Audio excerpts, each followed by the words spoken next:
Olá pessoal, bom dia, tudo bem com vocês? Hoje nós vamos fazer a correção dos exercícios sobre resenha de filme, tá? Da aula passada que vocês fizeram os exercícios, vamos fazer hoje a correção. Número 1. De acordo com o texto, qual é o principal conflito vivenciado pelos personagens?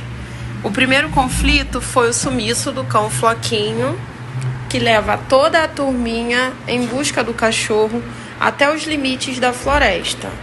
Número 2. Identifique trechos descritivos na resenha apresentada. Todo o trabalho de cenografia é feito com muito esmero. Barraquinhas de doces, pipocas, visitinha com seu Maurício de Souza tendo seu momento Stan Lee. Nada mais justo. E as casas. Número 3. O filme é destinado a que tipo de público?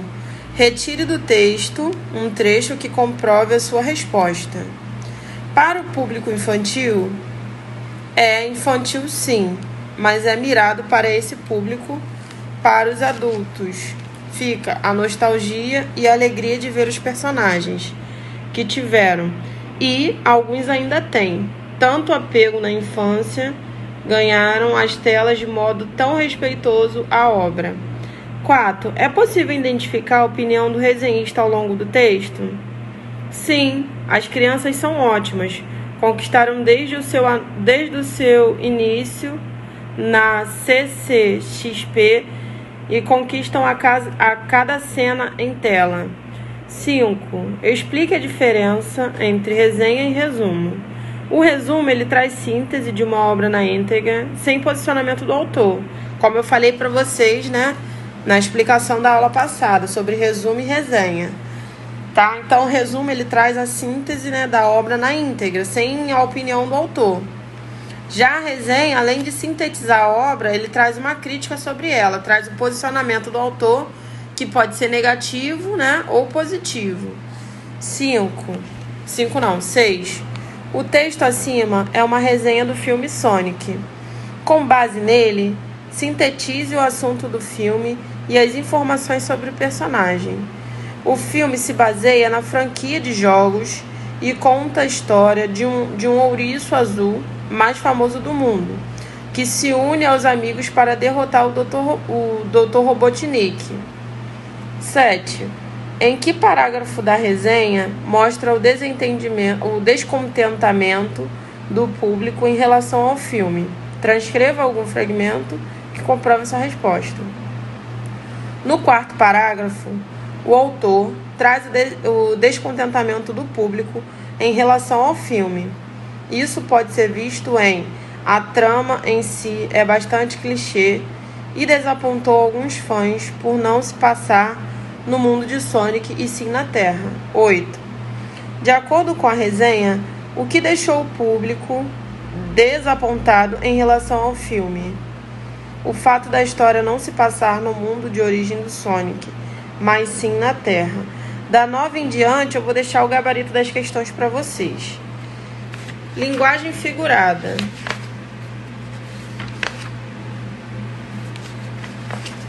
Exercícios sobre linguagem figurada.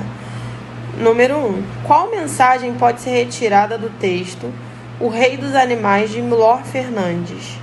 A mensagem contida na fábula é que cada um tira dos acontecimentos a conclusão que bem entende. 2.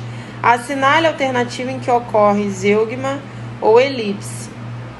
2. A letra B. Os tempos tinham mudado muito, as condições do processo alterada a psicologia. 3. No terceiro e no 4º quadrinho, ocorre uma figura de construção. Identifique e justifique seu uso. No terceiro quadrinho ocorre a zeugma, assim como no número 2, que é a figura de construção que é caracterizada por suprimir uma palavra ou expressão que já foi citada antes. Neste caso, a palavra valores foi subentendida. Número 5. Não, 4. Letra A. O que provoca humor na tira? Temos uma tirinha, né? O que provoca humor na tira? O que provoca humor na tira é o fato do cachorro não aceitar a informação redundante de sua dona e tenta entendê-la de outra forma. B. Explique o que é o pleonasmo e retire da tira as expressões que exemplificam essa figura de construção. O pleonasmo ele consiste na repetição de uma ideia. Na tira, a expressão saia para fora é redundante. Das 5 em diante, também vou deixar para vocês o gabarito das questões. Hoje nós vamos falar um pouquinho sobre frase, oração e período. Na página 31 do livro de vocês, nosso quarto bimestre. E vamos lá falar um pouquinho sobre frase. A frase é um termo. O termo frase refere-se a toda palavra ou conjunto de palavras capazes de transmitir uma mensagem, estabelecendo comunicação, tá? Por exemplo, silêncio, socorro, choveu muito ontem. Então, são frases, tá? Que transmitem uma mensagem. Não necessariamente precisa ser longa. Silêncio, já dá para entender o que é. Socorro, também já dá. Choveu muito ontem na cidade. É uma pergunta no caso. Choveu muito ontem na cidade? Então, é uma frase também, tá? As frases, elas podem, né? As frases que não possuem verbos, elas são denominadas frases nominais, tá, gente? Então, nos 2 primeiros exemplos, para que haja uma frase, não é necessária a presença do verbo, como eu falei para vocês. Porém, o enunciado da frase deve ter sentido completo. Então, a frase, se ela tiver o sentido dela completo, ela não necessita de verbo. E se ela não tem verbo, ela é uma frase nominal. Então, vamos lá. Temos vários tipos de frase. Frase declarativa. São utilizadas para informar, opinar, definir ou relatar. As frases declarativas ainda podem ser afirmativas ou negativas. Por exemplo, é preciso saber lidar com as adversidades. Ela não vem hoje. É um tipo de frase, tá, gente? É preciso saber lidar com as adversidades. Ela não vem hoje. Então, são frases declarativas. Interrogativas. Elas são utilizadas para perguntar sobre algo. Podem ser diretas com um acento, né, o interrogativo, ou indiretas somente com ponto. Quando teremos férias? Interrogativa direta. Imperativas. São utilizadas para exprimir ordem, pedido ou conselho. Permaneça em silêncio. Então, tá exprimindo uma ordem, né? Tá pedindo para que permaneça em silêncio. Exclamativa. São utilizadas para exprimir admiração, surpresa ou espanto. Que cidade maravilhosa! Então, está exprimindo admiração.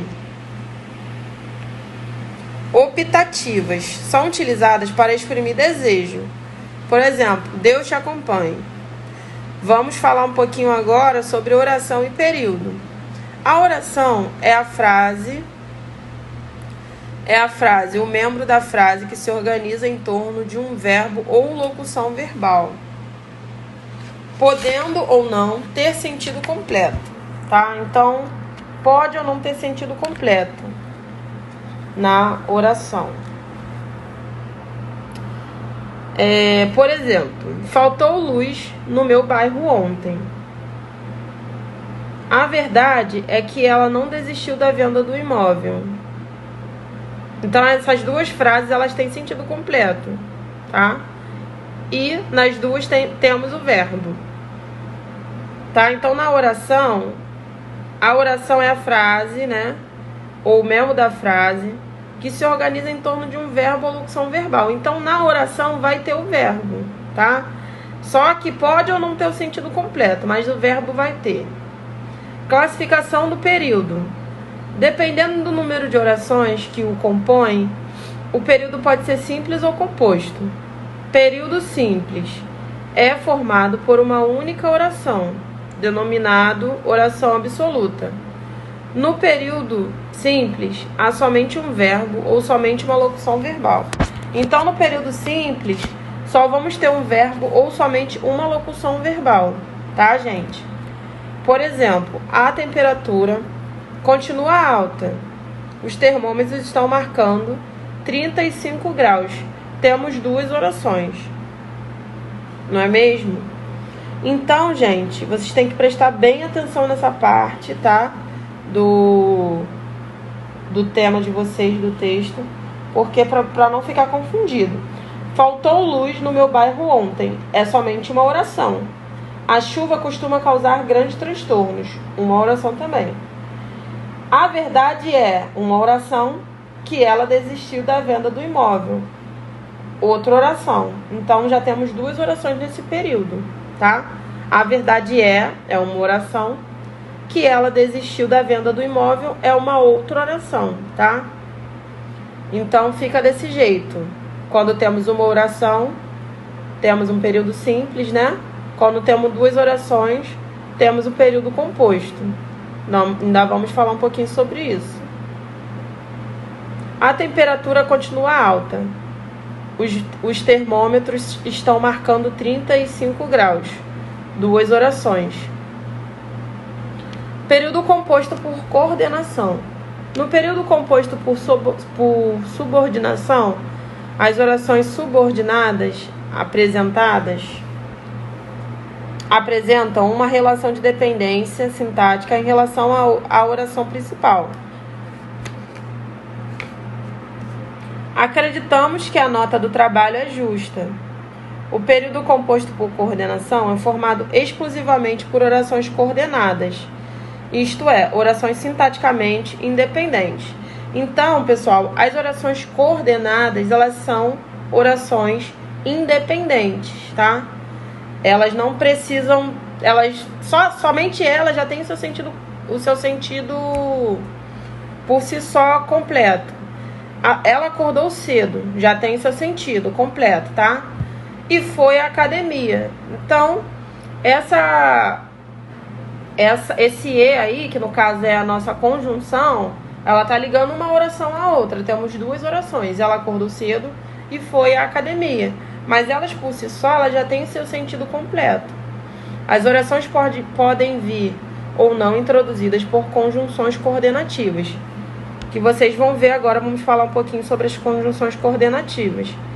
As conjunções são palavras invariáveis que vinculam duas ou mais orações ou termos que possuem a mesma função sintática dentro de uma oração. Quando não são introspecção, uma conjunção, as orações recebem o nome de coordenações assindéticas, tá? Quando não tem conjunção, elas são assindéticas, tá? Chamamos de assindética, quando não tem conjunção. Nesses casos, dizemos que as conjunções estão justapostas, uma ao lado da outra, sendo a conexão entre elas estabelecidas por uma pausa, representada na escrita por sinal de pontuação. Em contrapartida, quando são introduzidas por conjunção ou locução conjuntiva, as orações são denominadas conjunções sindéticas. Então, pessoal, anotem aí no caderno de vocês. Conjunções coordenadas assindéticas, elas não vão ter conjunções, tá? E as introduzidas por conjunções, nós chamamos de coordenadas sindéticas, sem o A na frente. Classificação das orações coordenadas sindéticas. As orações coordenadas sindéticas, elas são classificadas em aditivas, adversativas, alternativas, conclusivas e explicativas. As aditivas, elas vão expressar a ideia de soma. Juliana estuda e trabalha. Além dela estudar, ela também trabalha. Então, tá dando aquela ideia de adição, de soma, né? De mais. Adversativas exprimem a ideia de adversidade, oposição, contraste. Juliana trabalha muito, mas ganha pouco. Esse mais é uma conjunção, tá, gente? Então, essa conjunção é uma conjunção adversativa.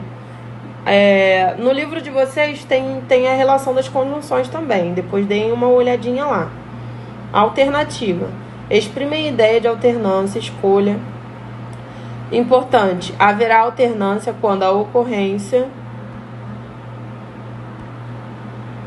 haverá alternância quando a ocorrência de um fato implicar a não ocorrência de outro. Fale agora o cálice para sempre. Conclusivas. Exprimem ideia de conclusão. Não tenho dinheiro, logo não posso pagar. Explicativa. Exprimem ideia de explicação. Justificação. Ela está comemorando, pois foi aprovada. Tá? Então a explicação ela vai dar essa uma justificação, uma explicação. Ela está comemorando, pois foi aprovada. Esse pois é uma conjunção também. Então, deem uma olhada lá no livro de vocês, tá? E hoje nós vamos falar também sobre redação, a aula de redação de vocês, né? Vocês vão produzir um texto, né? E de até 20 linhas, com o tema Governo Brasileiro, tá? Peguem uma folha do caderno de vocês, anotem o nome de vocês lá em cima, coloquem a data, separem aí um tempinho, façam essa redação sobre o governo brasileiro. Agora, essa época do ano, né? Nós estamos em épocas de eleições, é um ano de eleições, né? Então, eu gostaria muito da opinião de vocês. Façam essa redação com introdução, desenvolvimento e conclusão. Vocês vão entregar na escola até o dia 29/11, tá? Não deixem de fazer a redação de vocês. Vocês sabem que é muito importante. Entreguem na escola para receber a avaliação de vocês também, tá bom? A pontuação. Obrigada e é só isso, gente. Fiquem com Deus e até a próxima aula.